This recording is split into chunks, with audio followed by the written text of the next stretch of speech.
Imagine being dismembered, limb by limb, while you are still alive, and while a crowd of onlookers either deafens you with their jeers or watches in horrified silence. The horror of this medieval form of execution is hard to overstate. Quartering is one of the most gruesome methods of capital punishment in human history. Meant as a deterrent, it aimed to not only kill the condemned, but also utterly degrade and terrify them, deriving the name drawing and quartering. The practice of quartering goes back to medieval Europe. It was first used as the death penalty for high treason, the most heinous form of betrayal against a monarch or government. Codified in England in the 13th century during the reign of King Edward I, the practice was reserved for traitors and enemies of the realm. Quartering was not simply a means of execution, it was a multi-step process, a ritual of annihilation both physical and symbolic. This punishment also existed in various forms across Europe and parts of Asia, always reserved for those accused of the most heinous offenses. The purpose wasn't merely death, it was a message carved into flesh and memory. High treason was the typical charge leading to quartering. This included attempting to kill or overthrow the monarch, conspiring against the crown, or betraying the nation in ways deemed unforgivable. The procedure was now in statute law. In England, the Statute of Treasons, 1352, set out the punishment as law. The objective was to terrorize. The punishment was intended to make an example of others, to serve as a deterrent to disobedience. Quartering was a multi-stage ordeal, each step designed to inflict maximum pain and degradation. Drawing. The condemned was first drawn, on a wooden frame or hurdle from the prison to the execution site, a humiliating public journey. Hanging. Non-mortally, the traitor was hung by the neck and cut down while still alive, often with the intent of being severely weakened but not killed.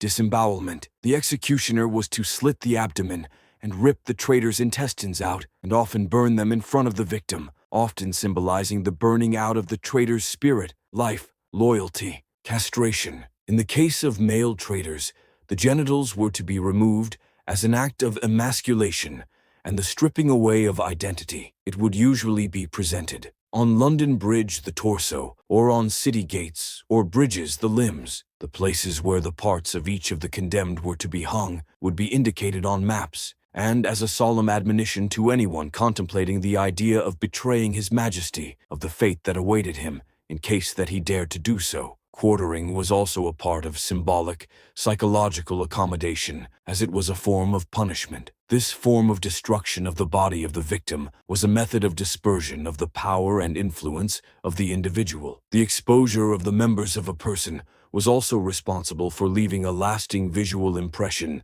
that the betrayal itself would come in the form of the most discreet and most thorough extinction. During the Middle Ages, the individual was the temple of their own body, and the final punishment would be the loss of physical life, and thereby demonstrate that the individual would be dead also to the Creator. It was also practically a complete denial of the identity and existence of the person by the whole practice. It was not sufficient that an individual should be tortured upon and killed in a savage manner. Even those who survived did not even show respect to their remains through a dignified process of burying them. And I know that most people in the medieval era were referred to as savages with reference to the manner in which they carried out their punishment, but I still believe that we should note that the same can be said about our own punishment in the modern times that we live in, because in their own time, they too were considered just as barbaric as we do. Perhaps the most well-known victim of quartering is William Wallace, the Scots patriot, who was executed in 1305 and whose limbs were disseminated around Scotland, which has to be presupposed as intended purely as psychological warfare. Nor was quartering peculiarly English or Scottish. As a matter of fact,